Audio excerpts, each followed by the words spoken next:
So tell me, how many below poverty line in India, according to latest estimate? Yes, sir. So according to the Niti Aayog Multidimensional Poverty Index, the headcount ratio presently is around 11%. So I'm not sure of the absolute numbers, but 11% of the population is still below poverty line. So what about global poverty? Uh, so global poverty, the global poverty line is indicated by $2 per day. Again, I'm not sure of the absolute numbers, but post-COVID, poverty has increased globally also, and especially in African nations like South Sudan and Somalia. So there is an issue going on in Karnataka with respect to, deleting certain names or beneficiaries from the, BPL list because they are availing BPL card, ration card, right? So now that has become a political issue, saying that the government is removing poor people, from the ambit of the PDS benefit, right? So it looks like the issue is about there is no updation, Yes, right? sir. And some people have moved above poverty line, Yes, sir. and the government is trying to justify its move. So what do you think about this? So what could be the issue, right? Yes, sir. And how do we address this issue? So, with regard to the PDS system, the report by one of our think tanks in the country suggests that there has been a 28% leakage of food grains. And along with that, there is also, like you mentioned, I think it is not deletion of people from poverty line, but upward mobility of families and households. That is, with increase in nominal income, we see that they have started moving above a certain income threshold, which is the poverty line threshold. And as they are moving upwards, they do not need the free food grains anymore. Instead, that they can purchase them from open market. That is the assumption, that once they cross a certain threshold. I think we need to have a system in place wherein there is regular updation of the poverty line metric, and there is a continuous. It's not just about income; it's a larger phenomena. So we should also look at other metrics like. Now, how do we realistically, assess or calculate or so solve this issue? We haven't Poverty. conducted, calculating the number of people, counting the number of people who have moved beyond poverty line. Yes, sir. Living condition has bettered over the years. Yes, sir. So we haven't conducted any census. Any census also. 2011.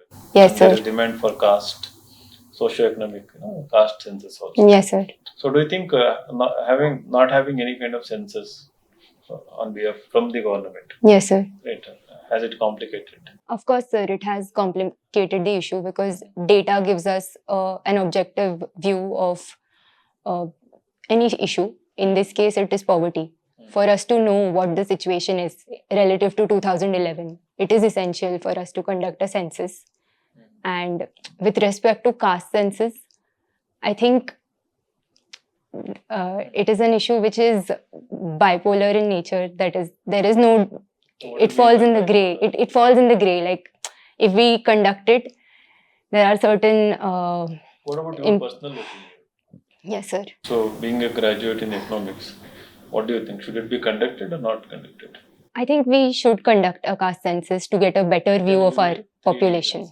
Yes, sir. One, it is to get a better view of our population. We will have a more nuanced understanding as to which section of the society is poor and why they are poor. That is one. However, it can also lead to increase in caste discrimination. Yes, sir. Is a different thing. Yes, sir. Give me your reasons. Okay, one reason you give. One is this. Second is if we have access to this data, it will improve our targeting ability. That is, systems like PDS or even direct benefit transfers will improve. They will improve a lot. And thirdly, that with the data, we can further improve the condition of the population as a whole.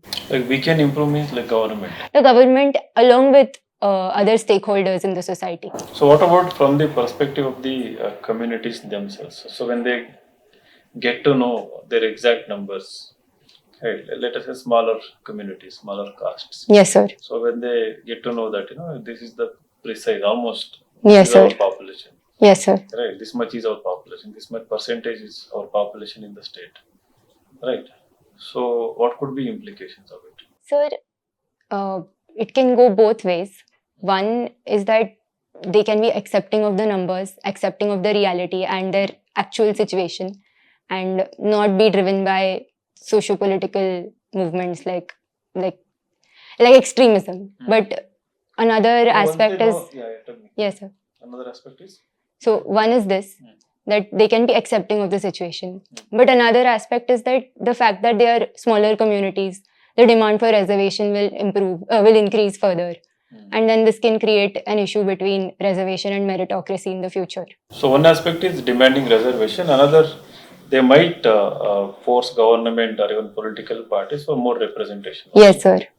Right. Don't you think that is a good development? Sir, representation, it is important and it is essential. So, say for example, an X caste has a smaller population in Y state, if that is the situation, then and they have no representation in that legislative assembly, then with the data we need to give them representation. So we have, I think it is essential. Again, demanding reservation. So don't you think that is also right? If they come to know that they have more numbers, but they're not represented. Yeah. Sir, for representation, reservation is one aspect. It is one path for reservation can be one path for representation.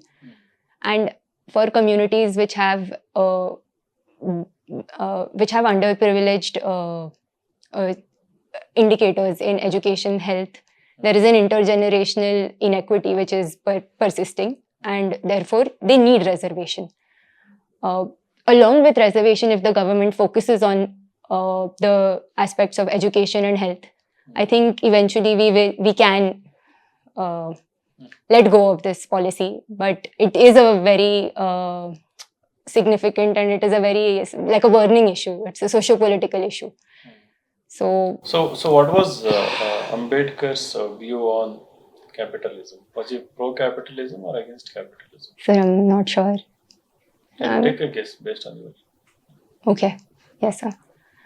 So Ambedkar was in favor of industrial economy. He was in favor of breaking down the village system, the village hierarchy which exists. With this one basic idea, we can say that yes, he wanted upward mobility. That is, he wanted people to move from villages into cities, wanted people to get more jobs, wanted them to improve their incomes. And capitalism is one ideology which can help that by creating more entrepreneurship in any country. So this increasing, demand for reservation, increasing caste consciousness. Yes, sir.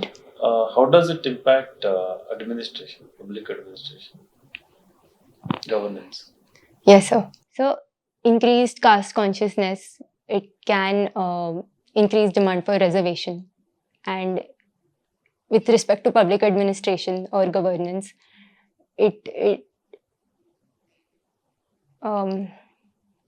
sorry, can I begin? Take your time. Yes, sir. There is a case study, like one which happened in Tamil Nadu recently, where students from a particular school, in a midday meal scheme, the cook came from a backward caste. And that increased caste consciousness somehow, like when this issue is presented in front of the public administration, it is creating more challenges for the administration. So that is one thing that happened. And yes, sir. So with respect to, again, coming back to poverty. Yes, sir. Can you think of any out of the box solutions for the modern India to address the issue of poverty? Yes, sir.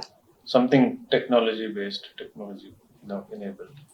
So one solution can be with respect to employment, and poverty. For example, states like Bihar and Uttar Pradesh, which have high population, high poverty rates, and low employment opportunities.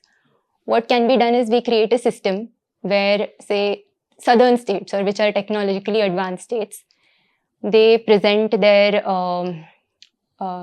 demand for, say, we need IT professionals, or not IT professionals, but a lower level IT professional which can help with engineering or say plumbing, some issues like that. And we can help migration, like demand-based migration from these states, states like UP and Bihar to states like Maharashtra, Karnataka, Telangana. So this will address poverty to a certain extent for people in Bihar and UP, and it will also address the issue of migration, of uncontrolled migration. Mhm. So that But can be why one. not set up these IT hubs in UP, Bihar itself by skilling the people there? So that can be done as well, but due to lack of infrastructure, in the present scenario, there is lack of infrastructure, there is lack of a network, and for Bangalore to become an IT hub, now there is like there was complete focus on Bangalore, and it through a service economy it grew. But in states like Bihar and UP, other aspects do not line up, whether it's about taxation, whether it is about the government and political will, and thirdly, like infrastructure facilities. So, if we work on those, we can set up IT hubs there as well. So, what was the Supreme Court judgment or observation in the bulldozer justice? So recently it was in news. Yes, sir. What did Supreme Court say? Yes, sir. So, Supreme Court said that the government cannot bulldoze houses, it cannot bulldoze residences and commercial spaces without proper justification. That is, it's a constitutional right of citizens of the country to live in these spaces, and this kind of justice, it is unacceptable. Yes, sir. Okay. So, with respect to UP and Bihar, what are the other factors that have prevented, the development of these states? Yes, sir. Which factors have hindered, development, big scale investment, or them becoming, modern hubs for, IT industries? So one of the factors in particular to UP, other than underdeveloped, other than lack of infrastructure, political will, can be that UP itself is such a large state that it is difficult to govern it.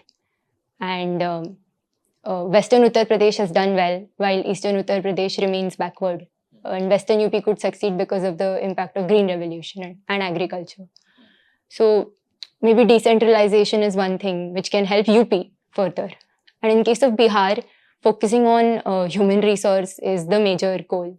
Focusing on education, health metrics is important and essential for it to improve and grow further, along with governmental reforms like decentralization and improving transparency to reduce corruption. With respect to recent developments in Maharashtra, Yes, sir. right? So earlier we were discussing about caste consciousness, and okay.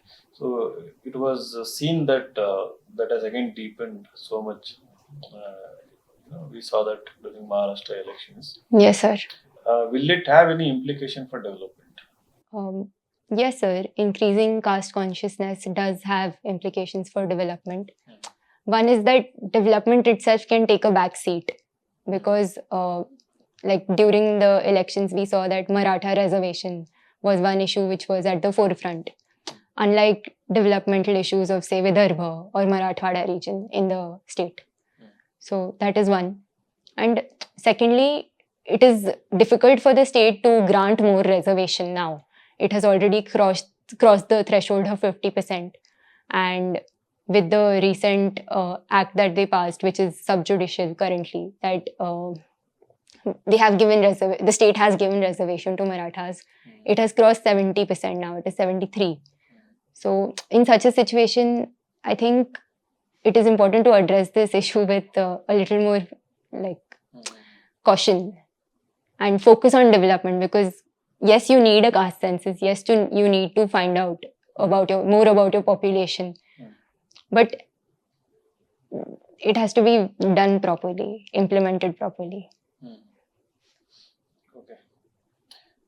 What is the current GDP of India? The current GDP of India.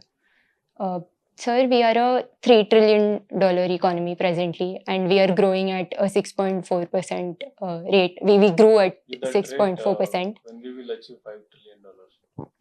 So with that rate, it will take us a while to achieve $5 trillion. it will definitely not happen by 2025 or 2030. Mhm. In order to achieve $5 trillion by 2030, we need to grow at least a 10% rate, 8 to 10% rate. Okay, to achieve that kind of growth. Yes, so sir. What kind of measures that the government should implement or focus? Yes, sir.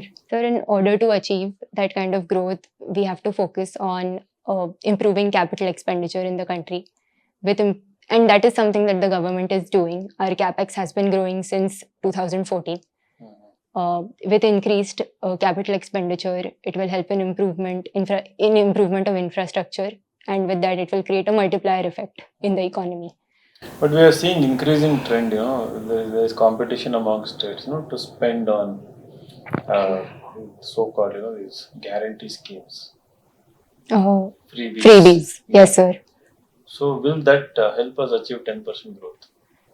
Sir, from an economics point of view, the answer is no, because freebies, though they are designed as a social security measure, they are a drain on a state's exchequer.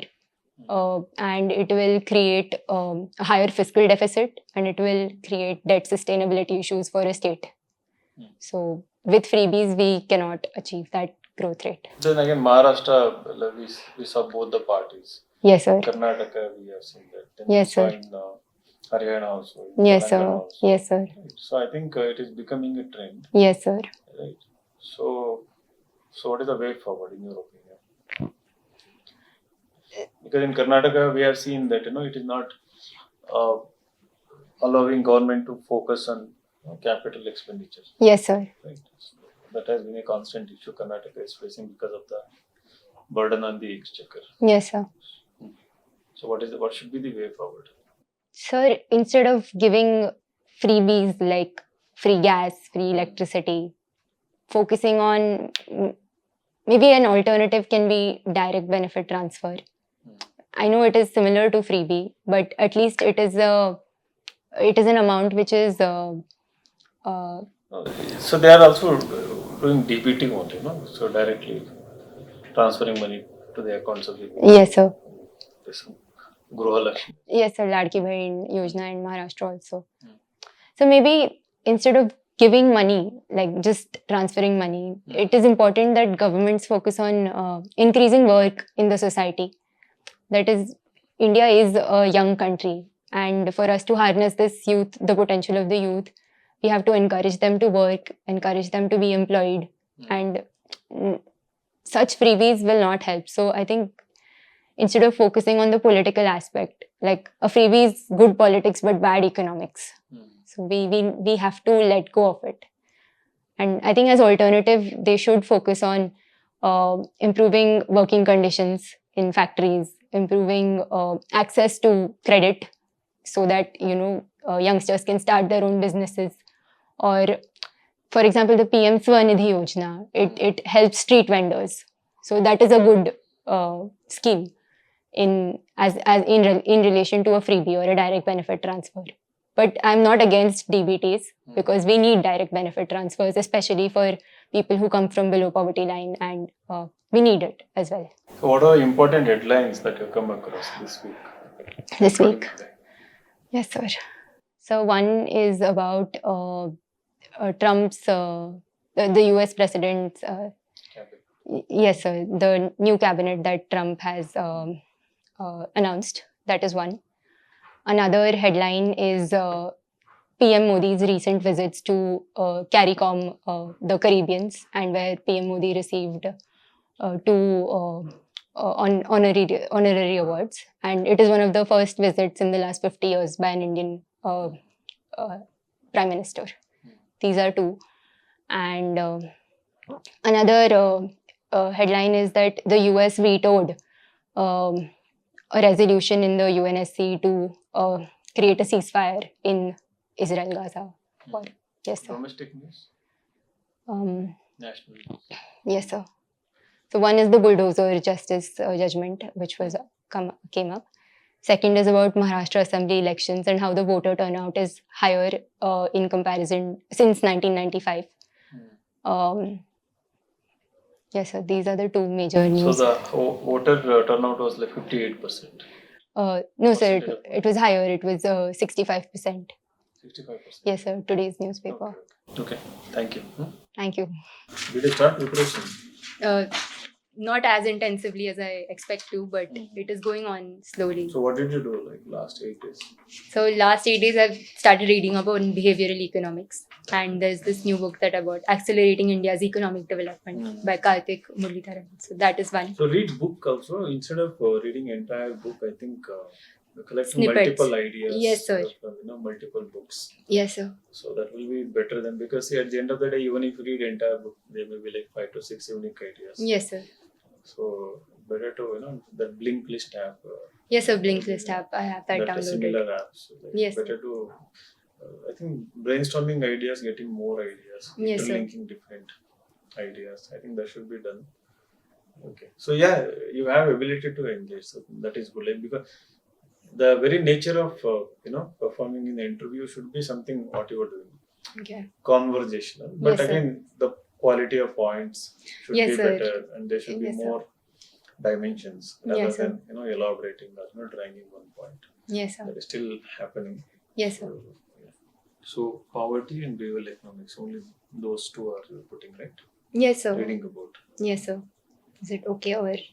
No, it's okay. I'm just Okay. trying to think what. Anyway, economics is already there as part of the Yes, sir. discipline, Yes, so. right? Yes, sir. So again, bringing it here, poverty is fine. One of the issues. Like Yes, behavioral sir. economics also is good. Okay. So anyway, you are narrowing down economics to these two areas. Yes, That are- sir. Right. That is good. In addition to them, something. I studied sociology in college. I have not put it in my 12, in the subject I've only put economics for Yeah, right. that. It was a minor. Studied it for 4 semesters. In that, In that, one of our papers was rethinking about development. and then put development also, if you are okay with it. Development. Reading about poverty. Behavioral economics, development, poverty, development. development. Or like if it is social development, like if you want to narrow down development into, right. That also Okay. can think. I think then it will be better. I think. One more. One. Yeah. Okay, sir. You should be comfortable. If you're Yes, comfortable, I have the resource material of college here only. So I'll go through that once yeah, again. in addition to that, all any new articles. Yes, sir. Yes, sir. Everywhere, wherever they have come. Yes, sir. So I think good enough. So be thoroughly updated with the current affairs. Make Yes, a sir. list of issues every day. Yes. Right. That's why I asked that question. It should be in your fingertips. Like Yes, all sir. important issues, domestic, some state. So the Manipur violence again happened. Yes, sir. Right. So whatever the issues, the work issue I think still going on. Yes, sir. Right. So make a list of all like social, economic, cultural, political issues, and there should be like in your fingertips the Yes, sir. analysis Yes, sir. of all those issues. Yes. But you will do well. I mean, Yeah, but still. 190 plus easily will score. Like 200 plus is the Goal. Yes. not only goal, like your capability. Yes, sir. Right. So I'll work on it. And even economics, I'm working on it, but I think that impetus has not come yet. So But, there should be more. It should be very fluid. Fluid, yes, sir. Numbers. Numbers, concepts, exactly. The technical aspects. Yes, sir. In your case, it should be like more fluid. As an economic graduate, Yes, sir. and optionally also Economics. economics. Yeah. So it should be more fluid. Yes, sir. So that is the difference here. Right? When you write, you will write. Right. So Yes, sir. when you have to speak, that too, in a very constricted, limited Yes, sir. time space, you have to do really well. Yes, sir. So is this okay? And this I got this in school. Yeah. This can also ignite a discussion, Last right? time we discussed. Yes, sir. Noticed. Leadership we had discussed. So, That should be there. okay, sir. Okay, all the mains you will clear. The focus, do well in it.